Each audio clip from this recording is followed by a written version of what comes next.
नमस्कार प्रिय दर्शकों, स्वागत है आप सभी का। और आज हम समझेंगे कि हथेली देखते समय किन बातों का विशेषकर ध्यान रखना चाहिए। आज मैं आप लोगों को ऐसे 8 टॉपिक के बारे में बताने जा रहा हूं जिनका ध्यान हथेली अध्ययन में अवश्य रखना चाहिए। हस्तरेखा के अध्ययन के लिए कई बातें ध्यान में रखनी चाहिए। वो बातें कौन कौन सी हैं, आइए समझते हैं। सबसे पहले, जब भी आपके पास कोई व्यक्ति अपना हाथ दिखाने के लिए आए तो आपको चाहिए कि आप उसके हाथ का स्पर्श न करें। सबसे पहला बात ये ध्यान रखना है कि आपको हाथ का स्पर्श नहीं करना है। अब कब तक हाथ का स्पर्श नहीं करना है मैं आगे बताऊंगा, क्योंकि आपके स्पर्श करने से आपके शरीर की विद्युत धारा से उसकी विद्युत धारा का संपर्क हो जाएगा और उस व्यक्ति के हाथ की मौलिकता समाप्त हो जाएगी। इसीलिए हाथ को देखते समय आप अपने हाथ समेटे रहें, यानी आपको सबसे पहले उसके हथेली का स्पर्श नहीं करना है। ये आपको ध्यान रखना है। दूसरा बात, सबसे पहले उस व्यक्ति के दोनों हाथों को उल्टा करके देखना चाहिए। ऐसा नहीं है कि हथेली दिखाने के लिए आया और आपने सीधा हाथ कर दिया। कहा कि सबसे पहले उस व्यक्ति के दोनों हाथों को उल्टा करके देखना चाहिए। अब ऐसा उल्टा क्यों करना चाहिए? क्योंकि हाथ को उल्टा करने से, अर्थात हथेलियां जमीन की ओर रहने से, आप उसके हाथ के आकार को भली प्रकार से समझ सकेंगे कि यह हाथ वर्गाकार है अथवा चौकोर है, अथवा किस प्रकार का हाथ मेरे सामने प्रस्तुत हुआ है। यानी जो हथेली का वर्गीकरण है वह आप समझ जाएंगे कि यह हथेली किस प्रकार का है। यानी उसको ऐसे उल्टा करके आपको ये देखना है कि हथेली किस प्रकार की है। नंबर 3, जब हाथ का प्रकार ज्ञात हो जाए तो उसे दोनों हाथ सीधे करने के लिए कहिए। उसके बाद आपको हाथ सीधा कर लेना है, क्योंकि हथेली का अध्ययन इधर ही करना है, इधर नहीं। कहिए। और दोनों हाथ सीधे होने पर उसके मणिबंध से देखते देखते ऊपर की ओर आना चाहिए। आपको हथेली में सीधे ये नहीं देख लेना है, हथेली में आपको देखना है मणिबंध। और जो हथेली के यहाँ की जो ये लकीर होती हैं इसको कहते हैं मणिबंध, इसको कहते हैं मणिबंध। तो आपको यहीं से शुरू करना है, मणिबंध से देखना शुरू करना है। अभी आपको इधर नहीं देखना है, आपको सबसे पहले यहाँ देखना है कि मणिबंध की लकीर है कि नहीं है तो किस प्रकार की है। और इसके बाद यहाँ से आपको धीरे धीरे धीरे देखते हुए यहाँ तक जाना है, यानी उंगलियों तक जाना है। यानी यहाँ से शुरू करके ऊपर की ओर देखते हुए बढ़ना है। इसके बाद पर्वतों के उभार, पर्वतों से जुड़ी हुई उंगलियां और अंगूठे को देखना चाहिए। इसके बाद आपको हथेली में पर्वतों का स्थान देखना है। पर्वतों के बारे में मैं आगे बताऊंगा कि किस ग्रह का कौन सा पर्वत है। जैसे कि ये वाला जो पर्वत है, ये वाला अंगूठे के नीचे शुक्र का पर्वत होता है। आपको सूक्ष्म रूप से बता दूं, ये वाला यहाँ बृहस्पति का पर्वत है, मध्यमा उंगली के मूल में शनि का पर्वत है, यहाँ सूर्य का पर्वत है, यहाँ बुध का पर्वत है, यहाँ चंद्र का पर्वत है, यहाँ राहु का पर्वत होता है, यहाँ केतु का पर्वत होता है, यहाँ राहु का पर्वत होता है, और मंगल का स्थान यहाँ और यहाँ पर होता है।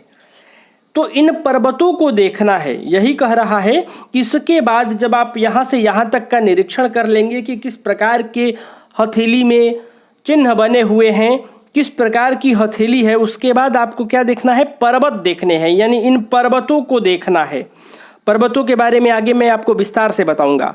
पर्वतों के उभार के बारे में देखना है कि पर्वत कितना विकसित है कि दबा हुआ है। इसके बारे में भी हम आगे विस्तार से समझेंगे कि ये पर्वत उठा हुआ है, उभार लिए हुए है या दबा हुआ है। पर्वतों से जुड़ी हुई उंगलियां जैसे कि यहाँ बृहस्पति का पर्वत है तो ये वाली उंगली बृहस्पति की उंगली है, ये शनि का पर्वत है तो ये वाली उंगली शनि की उंगली है, ये सूर्य का पर्वत है तो ये वाली उंगली सूर्य की उंगली है, यहाँ बुध का पर्वत है तो ये वाली उंगली बुध का है, ये शुक्र का है तो ये शुक्र के लिए अंगूठा है। और अंगूठे को देखना चाहिए कि ये उंगलियां किस प्रकार की हैं, इनकी बनावट किस प्रकार का है। अंत में उसकी उंगलियों के अग्रभाग और नाखूनों का निरीक्षण करना चाहिए। इसके बाद आप पुनः से हथेली उल्टा करके नाखूनों का निरीक्षण कीजिए और उंगलियों के अग्रभाग यानी इस वाले हिस्से को देखना चाहिए। प्रत्येक उंगली के इस वाले हिस्से को आपको देख लेना चाहिए कि इसकी बनावट किस प्रकार से है और नाखूनों का भी निरीक्षण करना चाहिए। नंबर 5, इस प्रकार हाथ का अध्ययन बिना स्पर्श किए ही कर लेने के बाद उसके हाथ को छूना चाहिए। यानी इतना निरीक्षण करने के बाद ही उसके हथेली का स्पर्श करना चाहिए और पूरे हाथ के जोड़ों को ध्यान में रखना चाहिए। हाथ के जोड़ अर्थात हथेली के जोड़ों से ग्रहों के भागों का भली भांति अध्ययन हो जाता है। उंगलियों के जोड़ों में भी कई तथ्य स्पष्ट हो जाते हैं। हाथ का स्पर्श आपको इस बात का भी आभास दे देगा कि वह हाथ नरम है या कठोर, लचीला है अथवा सख्त। हाथ की कोमलता और कठोरता भी हस्तरेखा विशेषज्ञ के लिए अत्यधिक महत्व रखती है।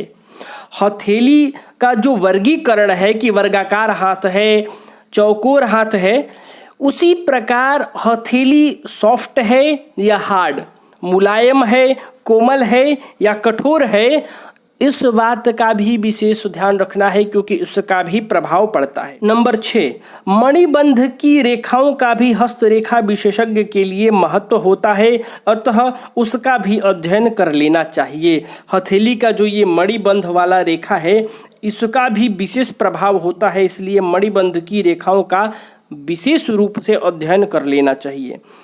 नंबर 7, इसके बाद हथेली पर पाए जाने वाले पर्वतों के उभार व दबाव, साथ ही पर्वतों से जुड़ी हुई रेखाएं, 2 पर्वतों की संधियां तथा उन पर पाए जाने वाले सूक्ष्म चिन्हों का भी अध्ययन कर लेना चाहिए। यानी अब जो हथेली में पर्वत है उन पर्वतों को भी देखना है, उन पर्वतों से जुड़ी हुई लकीरों को भी देखना है, पर्वतों की संधियों पर पाए जाने वाले चिन्हों को भी देखना है और उसका फल समझना है। मैं आगे आपको बताऊंगा कि वो चिन्ह कौन से हैं, वो लकीर कौन सी हैं, पर्वतों की संधियां क्या है, पर्वतों से जुड़ी हुई रेखाएं कौन सी हैं। आज मैं आपको यह बता रहा हूं कि आपको हथेली में देखना क्या क्या है।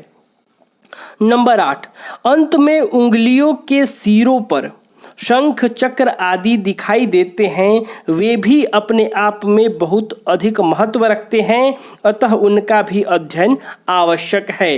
प्रिय दर्शकों, आप हथेली देखिए।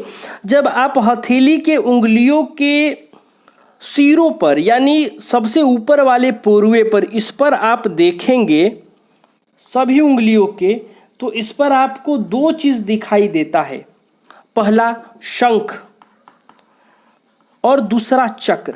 ऐसा नहीं है कि मैं पहला दूसरा कह दिया तो, यानी इन पर या तो शंख दिखाई देगा या फिर चक्र दिखाई देगा। इन दोनों में से किसी एक चिन्ह का दिखाई देना स्पष्ट है। इन दोनों में से कोई एक चिन्ह आपको इन उंगलियों पर, प्रत्येक उंगलियों पर दिखेगा ही दिखेगा।